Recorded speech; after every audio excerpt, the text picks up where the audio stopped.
Good evening and welcome to Hibiscus Virtual Gallery. My name is Clifford Headley, for those of you who haven't joined the platform before, and for those of you who have, welcome once again. This evening we are very fortunate in having the presentation being delivered by Elli Michaela Young, who is a visiting lecturer at the University of Middlesex and is also in the process of completing her doctorate at the University of Brighton. The Jamaican Fashion Guild is the subject of her presentation, and it is also part and parcel of her doctorate she is currently completing. So what I'd like to do before handing over to Elli is just remind folk that if they can keep their microphones mute during the presentation, and if during the course of the presentation there are any questions, whether you would be good enough merely to make a note of those, perhaps put those in the chat, and when we get to the workshop, we will take those questions. So without further ado, I'd like to hand over to Elli. I'm just going to share my screen. Hi, everyone. Thanks for joining us today. So my presentation today, as Clifford said, is about the Jamaican Fashion Guild. So it's an introduction to the Guild and some of the ways they constructed notions of a Jamaican identity through design. This presentation is taken from my PhD research, as Clifford said, but my fuller research examines how fashion and textiles produced in Jamaica were used in the construction of identities between 1950 and 1975. This part of my research is still ongoing and I've lots of things still to find out, but I wanted to give you a sense of some of the details about the Guild, the types of things they were designing, and where they were being shown, and how ideas of Jamaica and Jamaicanness was marketed. So because Jamaica's is frequently the last place people consider when thinking about the fashion industry, I wanted to start with a little history. So when I introduced the Guild's creation, it seems less like an unrealistic ambition and more as the logical next step to expand Jamaica's growing fashion and apparel industry. So fashion and textiles have a long and important history in the Caribbean. Censuses produced for the region in 1844, 1861, and 1946 document thousands of West Indians engaged in a variety of design and making practices, from stone masonry, basket and cabinet making to boot making. The 1946 census recorded 2 dressmakers and 181 tailors and tailoresses in Dominica, with 1,500 people employed in the wider textile and apparel industry. In Grenada, 5 dressmakers and seamstresses and 407 tailor and tailoresses were recorded, with almost 3,000 men and women working in the textile and apparel industry. In Barbados, more than 9,000 people were employed in the industry.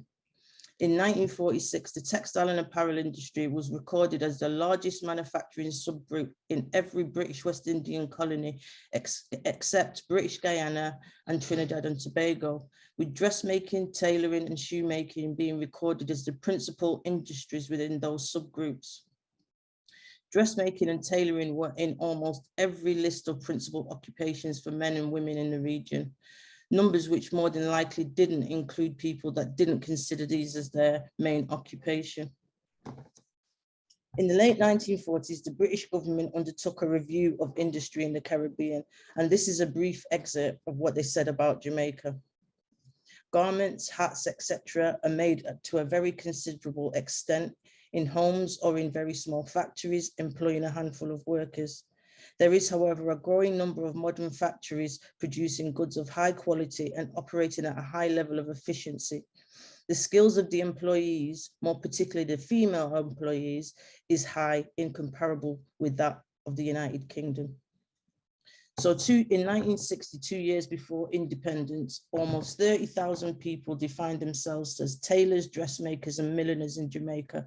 And this industry would continue to play a significant role in Jamaica's industrial development strategy, with companies producing textiles and finished goods for men, women, and children that were exported globally under the names such as Colonial Shirts, Chelsea Lingerie Jamaica Limited, Pharrell of New York, New Yorker Shirts Limited, Waterman Leather Products, Aragonabo Textile Mill, J-Tex Printing, Textiles of Jamaica, Jamaica Knits and Jamaica Woolens.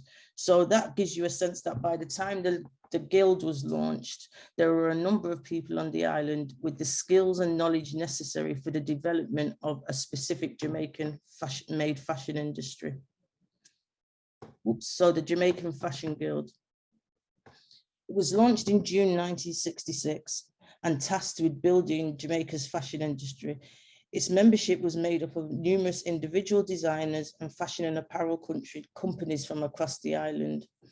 The creation of the guild was the idea of John Pringle, the island's first director of tourism between 1963 and 1967. His role was, and I quote here from Jamaica's Tourist Board website, positioning Jamaica as the most complete, unique, and diverse warm weather destination in the world that offers the best vacation value available. In the 1960s, tourism had gone into decline in Jamaica. So the guild, Pringle, by creating the guild, Pringle was exploiting what he saw as the uniqueness of Jamaica's artistic and cultural expressions to help revitalize the island's tourist industry. The connection between the guild and tourism was an important one because it informed the ways that Jamaica and Jamaicanness was constructed and marketed to a predominantly white North American audience, impacting how and what was being designed, produced, and presented as intrinsically Jamaican fashion. The guild's purpose was to develop and encourage for export all aspects of the creation and manufacture of original Jamaican fashions, including accessories and kindred products. In some of the images I'm going to show you later, you will see the other types of products that were being sold as well. So the significance of the guild is that they were seen as the vehicle through which the Jamaican government could realize two ambitions. The first was increasing tourism, and the second was positioning Jamaica as the first fashion capital of the Caribbean. This image was taken at the Guild's production center in Montego Bay. In addition to the production center, the Guild had offices in New York, and they also appointed an American designer, Max Perzan, as a consultant. In the center of the image is Winston Stoner, who is one of the directors, and the woman at the sewing machine, I think, is Una Hendricks. And one of Hendrix's roles was to oversee quality, and she became known for shredding garments that were of poor quality because, as she told the reporter, quality was crucial to maintaining the reputation abroad. The Guild was a limited company, so members had to pay subscriptions. Membership fees for the Guild were £35 with an additional annual subscription of £25. So to put that into perspective today, that would be £627.50 for membership and £448 monthly fees.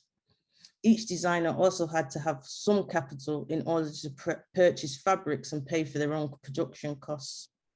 Annie Lopez, one of the members of the Guild, told me raising money to pay for your own production costs wasn't always that easy. One of the benefits of membership was the avenues designers had to market and showcase their designs. It afforded relatively unknown Jamaican designers the opportunity to showcase their work on a global stage. While they may have had ambitions to become the first fashion capital of the Caribbean, they did not intend to compete with other fashion cities. The Guild, as Winston Stoner and Una Hendricks explained to a reporter, did not intend to run jostle with Paris, London, New York in creating what's new, but take guidance from big fashion messages to keep up to date with trends. This meant there was a drive for designers to focus on North American styles and tastes, and members were provided with magazines, trade papers, Women's Wear Daily to ensure they stayed up to date with the latest trends.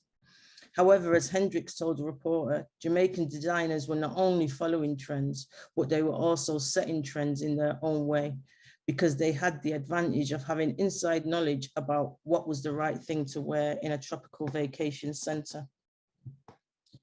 Many designers who were accepted into the Guild had been trained in fashion schools outside of Jamaica and were already established designers.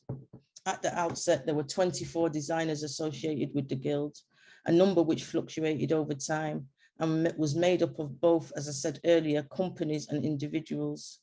The Guild focused on resort wear, and collections included day wear, beach wear, play and sportswear, and patio and evening wear.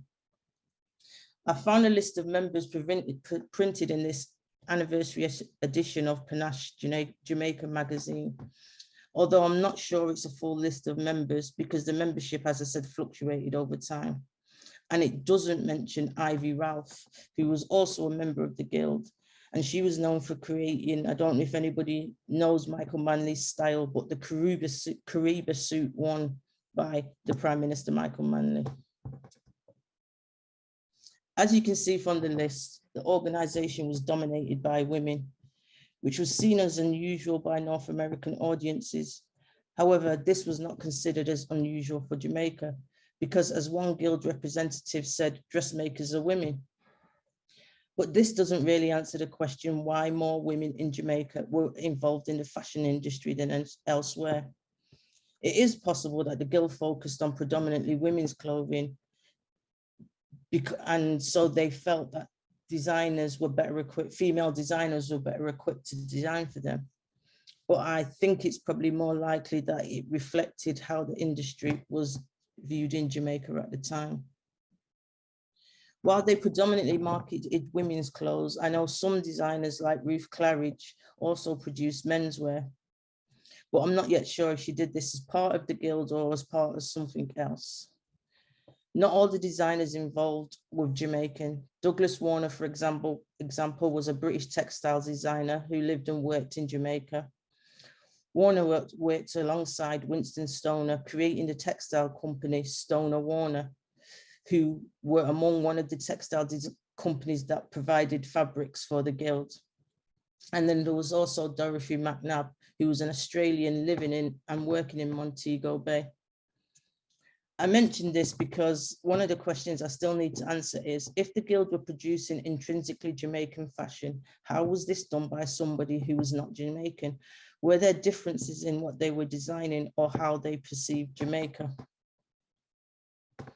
So as part of my research, newspaper articles have proved extremely useful for understanding what was being designed, as they sometimes provide descriptions of actual garments and names of designers. The problem, however, as you can see from this slide, is the quality of the images that accompany the articles. I don't have time to go through all the ways the guild's designers are written about in the newspapers I've reviewed, because I've reviewed hundreds of articles. So I'm just going to give you one description that will give you an idea about what they were saying and what was being made. So the article says, some designers favor modern, very arty prints, while others pick island-inspired designs. Daphne Logan makes use of island products such as seeds from the guanga tree, hanging clusters in the centers of circles in an African print. Joy Magnus of Stoner Warner created a long dress with full wing-like sleeves, which draped in graceful folds down the back in a silhouette she called the butterfly. A guild representative, a lady called Miss Morales, told one reporter that Jamaican fashion reflected the mood of the island. Jamaican designers, she explained, preferred elegant and sophisticated looks and are very partial to hand screen prints, bright colors and careful detailing. Noting handiwork was an island tradition and it's important to fashion.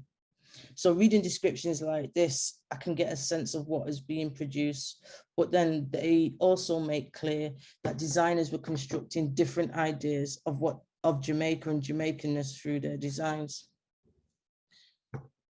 While descriptions of garments are useful, they usually only provide a few details about what was being produced by individual designers. You don't get a sense of a garment's construction or the detail used in a fabric. There are also no central institutions that you can go to examine Jamaican fashion design. I found a couple of Dorothy McNabb garments, for example, at the Met Museum in New York, but that's it. So part of this project for me has been building an archive which allows us to examine garments in more detail. Most of the things I have are textiles that were produced in Jamaica, or I've recently started collecting textiles that have been created to represent Jamaica in some way. The garments that I haven't been able to date as yet.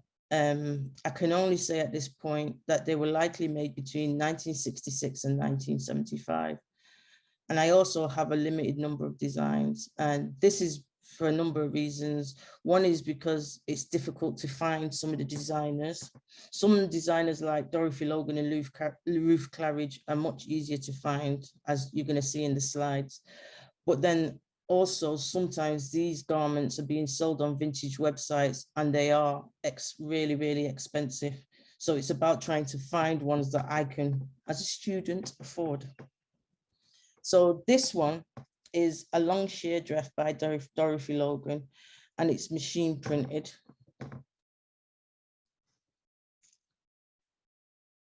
This one is another Dorothy Logan design.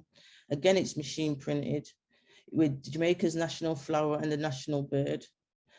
I have to say, this is one of my favorites. I think it's because of the hummingbird that I like it so much. But anyway, at some point, Dorothy Logan had the hummingbird in her design, as you can see here. But I don't know when she did this. So I think finding out when she incorporated the hummingbird logo, it will help me to actually date some of her designs. This one again is Dorothy Logan. This one is hand printed. With hand printed designs, some of the designers would either print the fabric themselves or they had them printed by companies like Textiles of Jamaica. So this is another Dorothy Logan design. It's a wrap over skirt with a red trim, as you can see. The trim is also on the pockets. She also used red fabric to cover the buttons to add an additional detail. And I think this one is also hand printed. This one is Ruth Claridge. Ruth Claridge hand printed a lot of her designs. And this one, I recently discovered that actually she made it in different colors and in different variations of designs. And she used it for women's clothing and men's clothing. This one again is a Ruth Claridge. It's a hand printed long skirt, which is buttoned down the front. And then again, this is a Ruth Claridge dress. This one is again hand printed, but it's made in a really heavy cotton.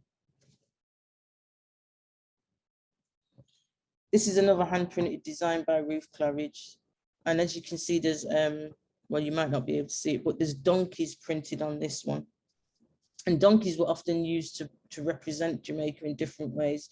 Usually donkeys with carrying baskets. I'm sure if anybody's seen Jamaican woven baskets and stuff, they've seen representations of that. This is a machine printed batik print halter dress by one of the designers called Carol Isa, sorry. And finally, this is a short dress by a company called Beachcomber. And you can see there's got another donkey design of it, but this one was hand stitched and he's carrying baskets. And they made this garment in a number of different colors as well, such as blue and green. These are images I found in an archive in Toronto. The documentation relating to the slides just says it was a fashion shoot in Jamaica. There are a couple of problems when you encounter when researching Jamaican fashion. As I've already said, there isn't an archive that you can go to, but on occasion, the information is dispersed across the world. And when you do find Jamaican made fashion, it's not always properly documented. So when I found these, I wasn't sure if they were designed by the Guild, particularly as all the models were white, which was not something that the Guild typically did. So when holding fashion shows, the Guild would usually use Jamaican models.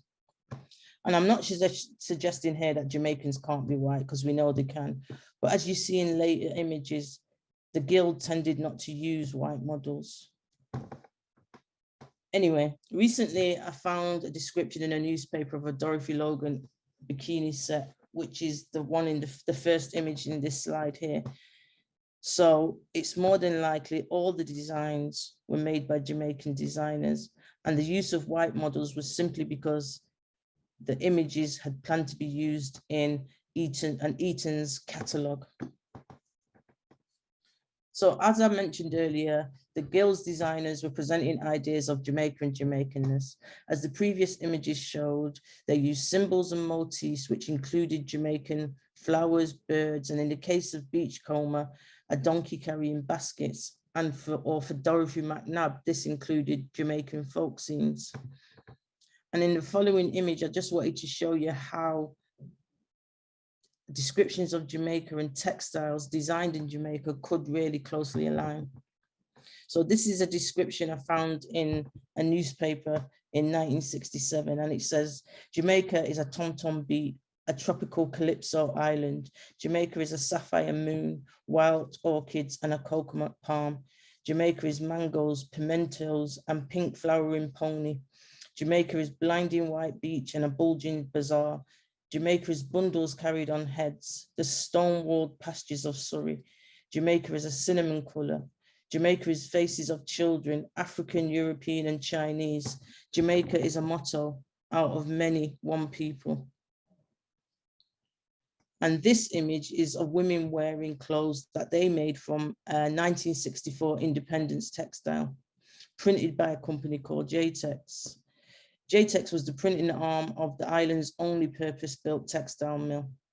And you can see it uses motifs like drums, coconut trees, women carrying bundles on their heads, and other symbols to represent Jamaica.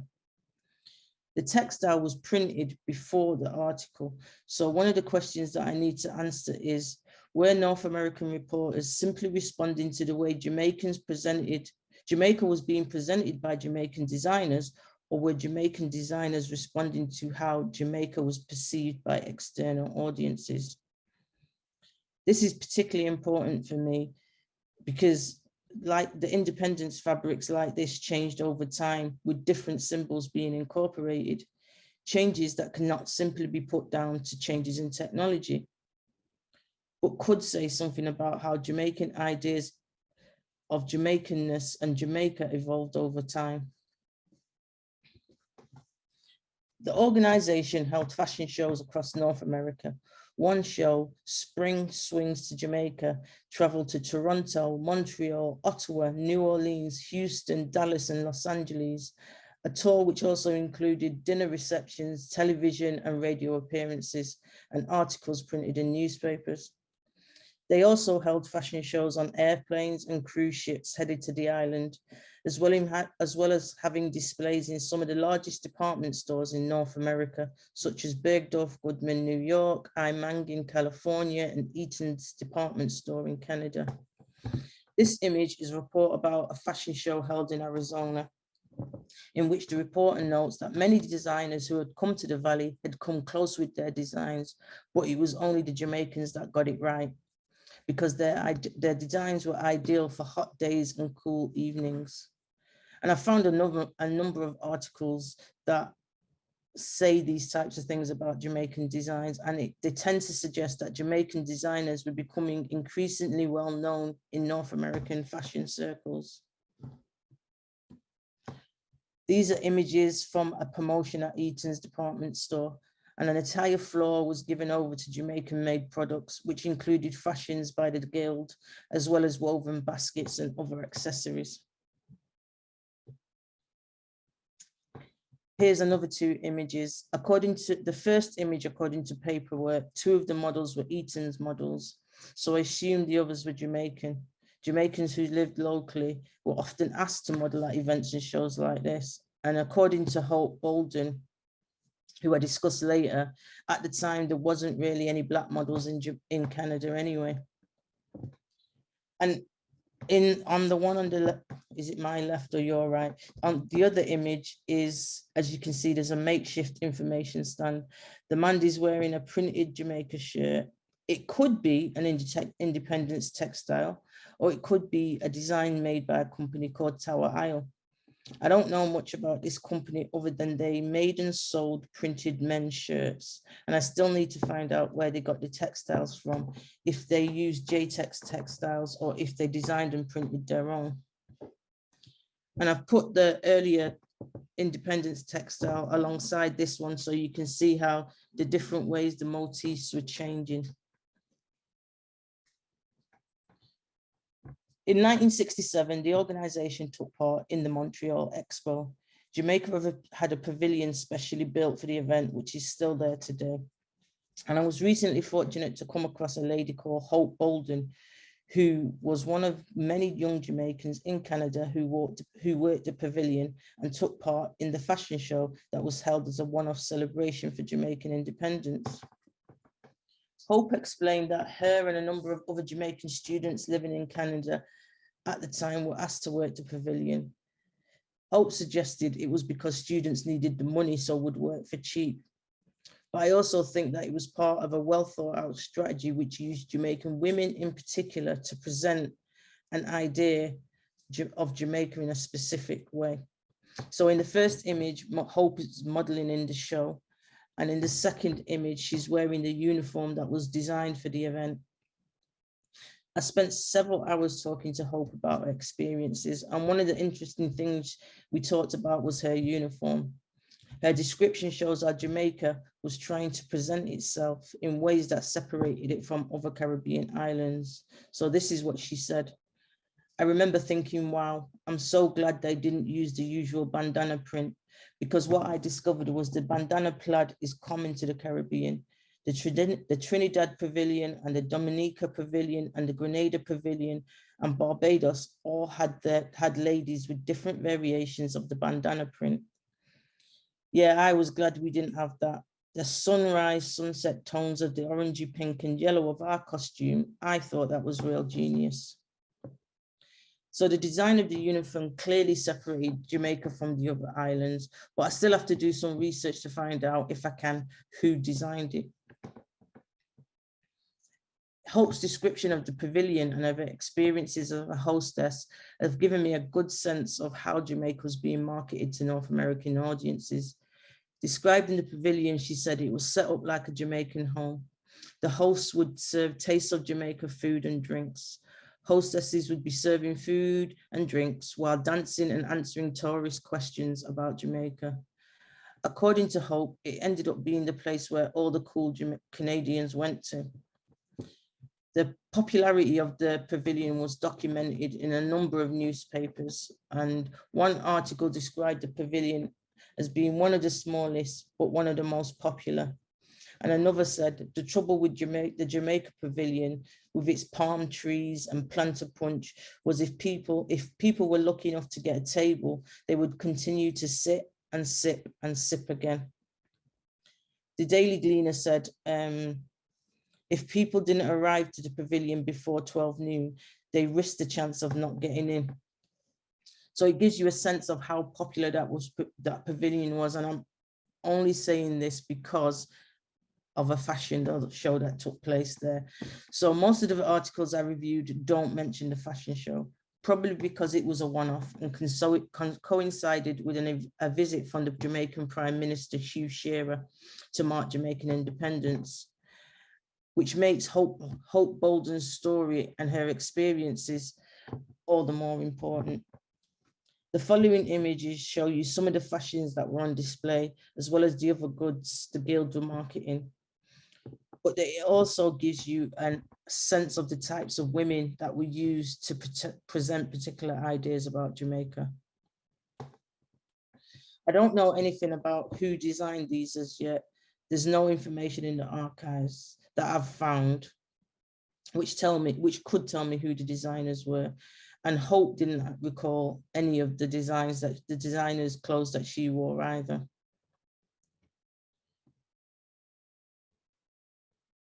So this is just 3 other women at the show. In the first image in this slide, they've incorporated almost all the signs and symbols that are used to represent Jamaica. Beautiful women, woven hats, music, and of course, rum punch. The second is just a group of women sat on a bench outside the pavilion. As I mentioned earlier, one of the problems with researching fashion and textiles produced by the organization is some of the documentation in archives is not always complete, or there is information missing. So identifying designers is made all the more difficult, and you have to find different ways to identify them, which for me has not always been possible as yet. So this was just a brief introduction to the Jamaican Fashion Guild, and I've still got so much work to do. But as you can see, it may have been a relatively unknown organization, but they were showing and selling their designs in large department stores and small boutiques, as well as being documented in newspapers across North America.